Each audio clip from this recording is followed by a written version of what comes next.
Bonjour, ciao, howdy, and glasnost. Oh, and welcome. I forgot to say that in the last posting. I was going to post something every week, right up until referendum day. But the subjects just come thick and fast. We have 99 days and 15 hours to independence. I will tell you about the 15 hours a wee bit later. I was going through my Facebook page and I came across this quote from a Miss Joanne Lamont. She's quoted as saying, "The Scots are a talented people, even though it's not always evident." Well, says a lot about her, standing up for the Scottish people. Slightly condescending, don't you think? I posted a wee ditty the other day, and I thought, that would make a decent subject for my next rant. It was prompted by the chair of the Weir Group, a Mr. Keith Cochrane. He had the audacity to turn up at UKBC, is it UKBBC, is it UKBC KIP, or is it UKIP BBC? I'm not sure. You can make your own mind up on that one. He proceeded to tell us he, as chairman of the Weir Group, was feared. What was he feared? I hear you ask. He said he was feared to put some more money into Scotland because we're having a think about being and going independent. Well, I ask you, is he really the right man to be running such an important company to the Scottish economy? I thought, if you were in business and you wanted to continue to grow, you would have to invest.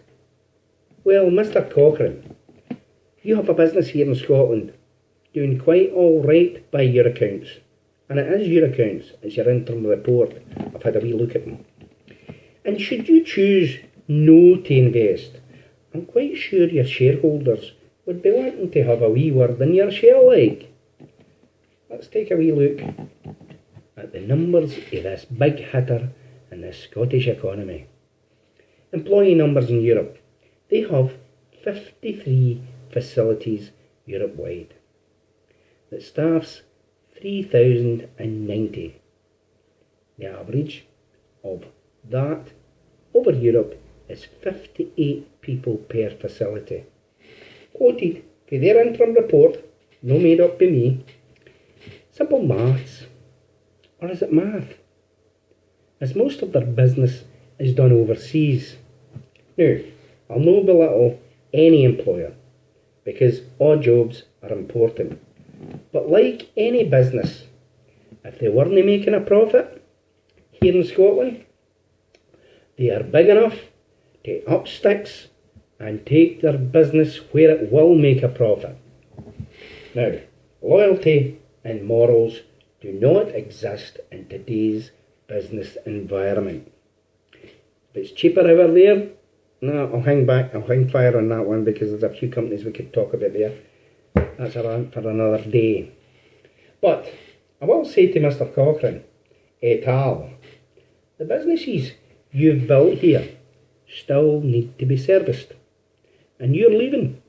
It'll just open the door to allow the opportunity to be afforded to a more enlightened, forward-thinking, and let's be honest, rational investor.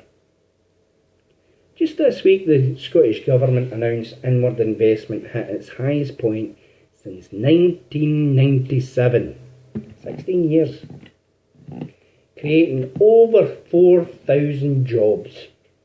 Scotland attracted 82 FDIs. What's an FDI? Well, an FDI is a foreign direct investment project, and this was 82 in 2013, 8% higher than 2012, and it created in Scotland alone 4,165 jobs in 1 year, a 16-year high, as I said earlier. And here's some more good news. Douglas Fraser, a former budget specialist, stated, and I quote, I have found that even during the deepest downturn since the 1930s, Scotland's finances have been healthier than those of the UK, to the tune of £8.3 billion, or nearly £1,650 per person per head, and that is man, woman and child. Now again, Scotland has run a surplus budget in the years 2005 to 6, 2006 to 7 and 2008 to 9. Crash, bubble burst. We're trying to sort out the mess there. The UK government last ran a surplus budget in the year 2001-2002.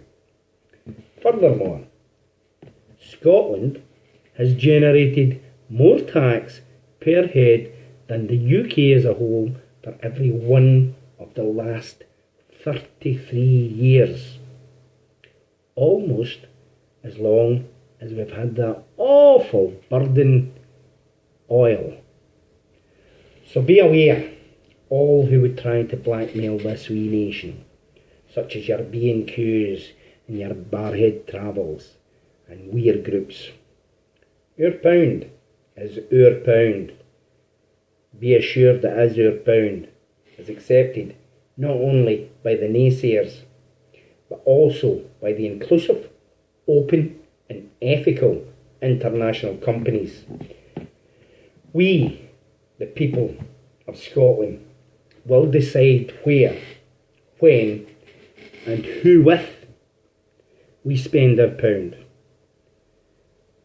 And more than likely, we will choose to spend our pound at outlets and services that did not try to influence our choice by blackmail. And let me say to Miss Lamont, Scots people are a talented people. It has never been more evident than during this campaign. So choose your words carefully next time, because, and here's the bit about the 15 hours, in case you didn't know about it, for 15 hours on the 18th of September, we, the Scottish people, will be sovereign. For the first time in 307 years, we, the Scottish people, will have our destiny in our hands, but only for those 15 hours on the 18th of September. We will choose self-determination. I wholeheartedly believe this. Not for my gain or our gain, but for our kids and our kids' kids' gain, because they are our future. I'm proud to be free to choose. Are you? Are you with me?